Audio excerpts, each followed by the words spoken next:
Hello everybody and welcome to the Cyclical Investors Club YouTube channel. My name is Corey Kramer. Today we're going to be analyzing Hershey stock. This one came in by request down in the comment section of one of my other videos. If you have a request you'd like me to take a look at, just put it down in the comments. I will get the ticker on the whiteboard behind me eventually. I will make a video. The last time I covered Hershey was a little over a year ago, so I thought it'd be a good idea to come back and revisit it again since I got that request. A few things have changed since then. As always, this is not individual investing advice. This is just how I analyze stocks. Okay, let's just get right into this analysis. First, I want to go back to, I've written one previous article over on Seeking Alpha on Hershey. It was a sell article based on valuation back on September 11th, 2019. So what year we are in now? So we're 5.5, a little more than 5 years, we'll say, into the future. And sometimes these valuation analysis, especially if it's a sell, they take time to kind of play out and see what happens. But if we look at the returns here, let me move my head slightly, we can see that without the dividend, the stock over what I say 5 years plus is only up 11%, a couple percent a year. And with the dividend, 24%. This is about the same as inflation. So if you kept holding it, or you bought it back then, and nobody wrote another sell article for 3 more years after this. So I was one of the only person to just warn people about the valuation. S&P 500 without the dividends up almost 100% since then. So it would have been good to sell Hershey basically, even if you just held treasuries or something. You probably would have done about the same. But if you would have invested almost anything decent that wasn't really overvalued, then you would have done better. Now, there wasn't anything wrong with Hershey's business at the time. It was just that people were paying too much for it. So you can see, like, I wrote it, I think that, what I say, September 11th. So and I probably started writing it a couple days before that. So right in this range of 28 PE to 26 PE. When it was at the peak up here, it was at a 30, so it was a little bit more expensive.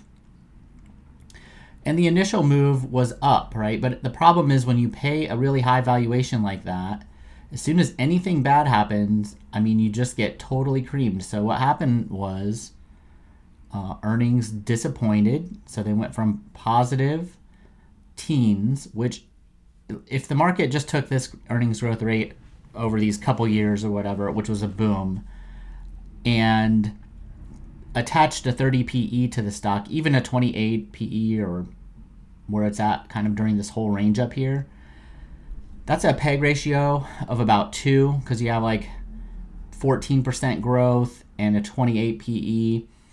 That's expensive. So what happens is when anything goes wrong with earnings growth, when it goes from 13% to minus 6%, this stock gets crushed, right? And a lot of people that bought Hershey assumed it was safe, but you can see that within I just want to see how many months this is. Like within like 6 months, the stock fell about over 30%, like 35%. And then off its peak right now, it's down nearly 40%. Okay? So safe, get my hands right, safe consumer staple stocks, if you pay too much for them, are not safe. And there are a lot of these right now that people still own, and they will hold them and hold them and hold them until something not horribly bad happens, but kind of bad, earnings growth declines, and then they'll lose a lot of money. You know, if you look at something like Walmart, I don't know if they reported this morning or if they report later today. It doesn't matter. The media will tell you the earnings are good no matter what. But if you look at them, it's even more ridiculous. They had even lower earnings growth. The stock trades at a 35 PE. Whenever the day comes that this turns minus 1% earnings growth, this stock is going to get pummeled, probably. So, but it's the same setup, and it's just you want to get the odds in your favor because you don't know when that's going to happen. So you want to buy things when they're actually cheap, right? So the person who asked me about this probably saw that the price was down a lot, and so it makes sense to ask, is it cheap now, right? So that makes total sense to me. All right, so let's go to look at the history. What's interesting is we have a similar pattern leading into the Great Recession. We have a 30 PE. Probably the earnings growth was pretty good coming into this. And then the stock falls, like, first earnings fall a little bit. I don't have both of them on here, but and the stock fell. It fell about 50% off that high. So it fell ultimately about the same as the wider market. It wasn't any safer, because it's a consumer staple. Now, it wasn't like a bank that went bankrupt or anything, but earnings fell 25%. That's sensitive, right, to the economy, but it's not like super cyclical. But you want to understand that those periods happen. Now, the question now is that one of those periods, or is this a whole like Ozempic and weight loss drug thing where people are just going to eat less sugar, or maybe younger people are just being healthier and not eating horribly like my generation has done? Maybe that's some of it. It's hard to say exactly, but I know we got a boost off of the COVID stimulus money these 3 years. Before that, growth was only 7 or 8%. They probably bought back a bunch of shares too, so that's going to inflate things. So there's a lot of reasons to think that this growth rate isn't the best growth rate to assume. I'm assuming like an 8 to 9% growth, which is pretty high, but I'm going to assume that growth rate comes after the stock gets down, after earnings fall this far. So it'll be coming off this bottom. Let's see here. What else is there to say before we get into the valuation? Oh yeah, well one notable thing is next year earnings are expected to be lower. You don't usually see this on stocks, so analysts are getting negative. I'm going to use two different buy prices here. One is going to do a straight up valuation where we start with this earnings and we assume it grows at 8%. The other one is going to be based more on what happened during the Great Recession, where earnings fall, but I'm going to assume they recover within a couple of years. And so that assumption gets baked in, and so the buy price will be higher. I call it the recession buy price. Now, when the stock was 40% higher or whatever, or actually more than 40% higher, but when the stock was up at 275, my recession buy price would have looked kind of ridiculous to most people because it would have been super low. But now we're going to be getting kind of close to it. And while the earnings expectations got worse for everybody else for the recession buy price, it stays the same because it uses these peak earnings and kind of works off them to the downside, assuming there will be some kind of recovery within a couple of years. So just like it was modeled off the previous recession. So if the previous recession looks something like this decline, which right now it kind of does, you could almost add another year of earnings growth, negative earnings growth, then that valuation method will probably work pretty good. If this is a secular decline, then because everybody's not eating as much chocolate and sugar and all that yummy stuff, then the normal buy price, then this will just get worse. It won't recover. It will just be like it'll just keep getting worse. It'll go down in flatline or something, but it won't like really recover back to these old earnings highs in a timely manner. So there's both of those possibilities are out there. I will show you my calculations for both of those. If I can get my spreadsheet to load. There we go. All right, perfect. So here we are, Hershey. I'll show you the method really quick for the basic calculation. If I can get this to respond, there we go. Okay, so I'm assuming 8.71% earnings growth. This was before those earnings declines that we had. So but what I'm going to do is it's going to work off that $8.15 base from a year and a quarter from now or something like that. So it's not including that decline in there. And I think coming off of a low like that, then 8% might be reasonable. This also adjusts for share buybacks. I didn't go re-look up what they have been, but I'm sure there's been some of them because this is a lot lower than the actual earnings growth rate. Okay, if you were just to take it off fast graphs or something. All right, so this $9.59 is their peak earnings. That's going to be used for the recession buy price. This $8.15 is going to be used to calculate the 10-year CAGR, which is going to end up at 5.58%, but I'll show you quickly how I do that. I just do it in pretty much every video here.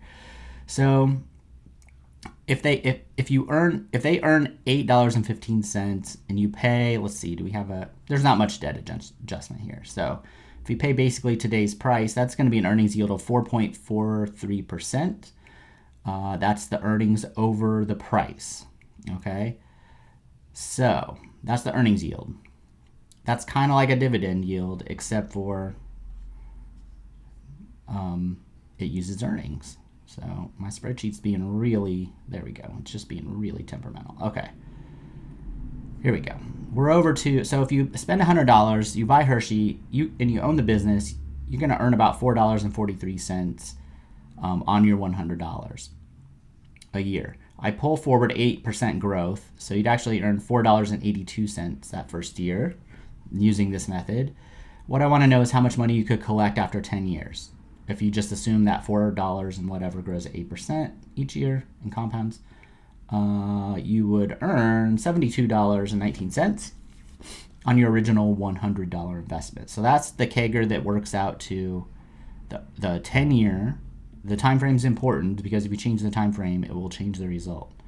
So I got 10 years. I assume nothing after that. So some like discount cash flow models or something, they'll have like some terminal growth rate. I don't do any of that. I just cut it off at 10 years because I don't know what's going to happen. If the direction of earnings is down in 10 years like it is right now, like somebody bought 10 years ago, the direction of earnings is actually down these 2 years, that's going to affect the stock price and the assumptions the market is making. So when I think I'm going out 10 years, really the people who were rationally buying the stock at that time, they're going to project out another 10 years from there. So it's really like a 20-year projection, really, if everybody's rational and everything is moving in the right direction. But in reality, it could be up for 5 years and flat for, earnings growth could be up 5 years and flat 5 years, and the market's going to treat that very differently, right? So I don't like to extrapolate things out like more than 10 years. It's hard to know what's going to happen beyond that. So that's just my method, and it actually works out pretty similarly to the market most of the time. So if you take these assumptions, it has a 5.58% 10-year earnings CAGR. This is kind of, if I put 200 S&P 500 stocks in here that have relatively stable earnings, they're going to be close to this CAGR. So this is how the market's valuing these stocks, and Hershey is right in line with that if you use the basic kind of numbers. So if you use those numbers and you want to get a CAGR expectation that's 8% or higher, which is my threshold, the price needs to come down. It needs to get down to 106. Right now it's 170. That's at 37% lower. That assumes that next year will be pretty negative. I'm assuming that those $8.15 earnings. So that's a pretty negative outlook, but that's what analysts think right now. Now, if they perform like they did during the Great Recession, which is about just as negative as that, but it assumes a recovery basically after a couple of years. It assumes earnings start to recover after a couple of years. Then the buy price needs to only be about 20% lower, down to $136 per share. So if you think, so this is really going to boil, so my buy price is still 20% lower than where the stock is now. And that includes the margin of safety to some degree. But the key thing the investor needs to ask is this earnings decline we're in right now, is that just a little bit of a boom bust? Slow, or maybe people don't have quite as much money in certain parts of the economy? Is it an economic thing that we're talking about? Or are they being disrupted slowly by competition or weight loss drugs and things like that? If you think it's just a temporary economic thing, then this $136 is the price to start buying, okay? If you think it might be something else, then you might want to aim for something lower. Now, the one metric I would encourage people to look at to determine that, if maybe mid next year it's 20% lower, who knows? But the thing to watch for is this 3-year revenue growth. This is cumulative. So over the past 3 years, they've grown revenues 22%. That's pretty solid, although I will say we've had inflation. So a big chunk of that is inflation. This is not per year. This is cumulative, which is actually kind of right in line with the earnings growth estimate that I'm using, which would be a little higher, but not much. It'd be like, 28% or something. But the most recent trend is these revenues are starting to fall. So as time goes on, this number is going to get worse, almost certainly.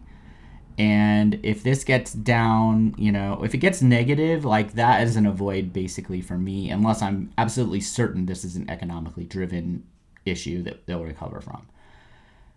But this will be the key, I think, to if we're not in a recession and this gets down to like single digits or it turns negative, that's probably a secular decline you want to stay away from or be really cautious about buying. So look at the 3-year revenue, go back 3 years from today, look and see how much revenues have grown. That's what this number is. This is going lower, and if it gets negative, then it's an avoid no matter how good it looks, because even if it's a recession, well, if it's a recession, it might explain why revenues are falling. But if it's not a recession, you can't assume that it's going to come back. You should assume that this business is not going to be able to grow 8%. It's more likely it's going to be able to be declining or flat or whatever if they're really challenged. So this valuation doesn't really make any sense if they're not growing. I don't want to own any stocks that aren't growing over a certain, everybody has bad years. That's why this is 3 years and why there's a kind of an asterisk if it's a recession. If it's a recession, that's not the business's issue. If it's competition or change in consumer habits or whatever, I don't want to own those stocks if that's a trend. And it's not clear whether this is a trend or not, but this is what you want to watch. If this turns into like an Estee Lauder, if it turns into maybe something like a Nike where they're just probably in a secular decline, then you want to avoid it. I will be avoiding it for sure. Okay, hopefully you guys found that useful. If you did, I have a free Patreon tier where I post all these videos. I also have a $25 tier where I share a stock pick every single week that I actually own myself. I just started that in October. It's doing extremely well. And I also have the full Cyclical Investors Club service over on Seeking Alpha. If you join any of the paid Patreon tiers, there's a $5 tier too where you can request stocks that aren't in the S&P 500. Then you get a big discount if you ever decide to join the full Cyclical Investors Club service on Seeking Alpha. So it's a good, you don't have to. You can go right to Seeking Alpha and sign up there. But you do get, I just want everybody to know you do get a big discount if you join Patreon first. Okay, thanks for watching, and I'll see everybody later. Bye.